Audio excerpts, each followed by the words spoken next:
All right, welcome back to the Gridiron Expert. We're going to continue our SEC football predictions today, but we're starting in the SEC East with the Florida Gators.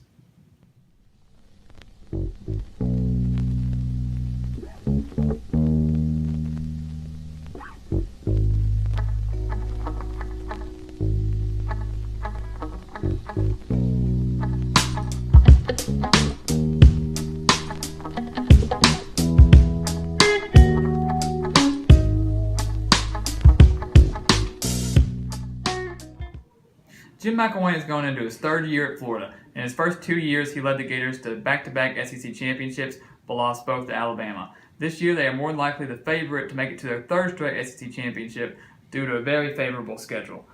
So they open up the season against Michigan and Arlington, kind of an odd place to play considering where they both are located geographically. But if you remember 2 years ago, Florida got killed by Michigan in the bowl game, 41-7. That was in the Citrus Bowl. I do think they get revenge at Michigan this year. Michigan only returns 4 starters from a team that was 1 win away from making the college football playoff.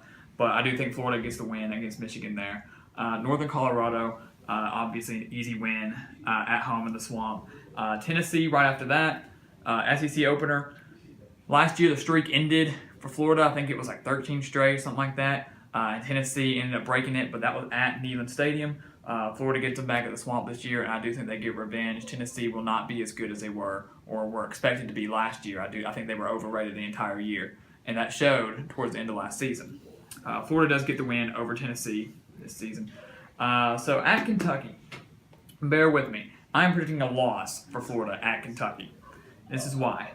Kentucky returns 17 starters, 9 on offense, 8 on defense. They return their quarterback, Steven Johnson. They return their star running back in Benny Snell.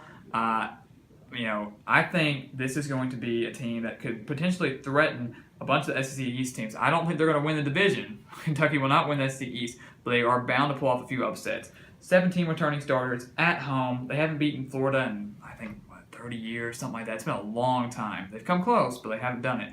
I think it's going to be really rocking down at Kentucky, and I think Florida will end up losing that game. It also depends on whether Florida uses their Notre Dame transfer, Malik Zaire. Will they use him at the quarterback? That'll be a big offseason question, and I'm curious to see how he fits in the role, what McElwain decides to do with him. So then this key stretch here, a 5-week stretch, 3 straight home games, a bye week, and then Georgia and Jacksonville like they always do. That's key for Florida. Vanderbilt obviously got better towards the end of last season, made a bowl under Derek Mason. Florida gets the win there. LSU, you remember last year because of the hurricane, things kind of switched up. Florida had to go to LSU and ended up clinching the SEC East there. They're going to beat LSU at the Swamp this year. Texas A&M, they haven't played Texas A&M since A&M joined the SEC in 2012. Florida narrowly won that game 20-17 at College Station. This is the first time A&M's visited the Swamp, and I think they get another win there, the Gators.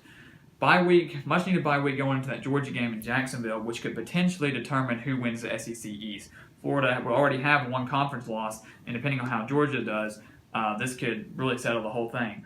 I think Florida does beat Georgia in Jacksonville. I like their odds there. Florida returns 14 starters this season. Usually under McElwain, they've been more of a defensive team, and they can't figure out how to use their offense. But this year, they return 9 offensive starters and get Zaire, the transfer. I think their offense is going to be good, and the defense is going to be good under a McElwain-led team. So at Missouri and out South Carolina, back-to-back SEC road games there. Missouri and South Carolina both showed signs of improvement towards the end of last season. I think they're both going to be improved this season based on their quarterback play. Had some momentum towards the end, but I think they win both of those. I really don't think they're ready to compete at that type of level yet.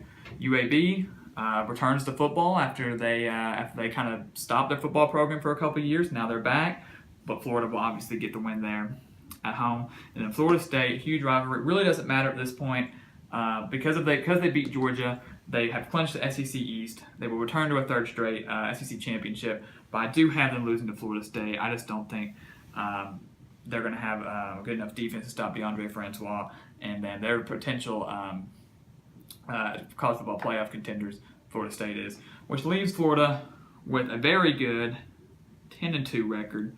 I do see them having the potential. I know the Kentucky game's a bit of a stretch. They have the potential to be 11-1, and if that's the case, they are 1 win away in the SEC championship from going to the college football playoff. But right now, I'm keeping them at 10-2, and potentially they could still make the college football playoff if they upset Alabama in the SEC championship.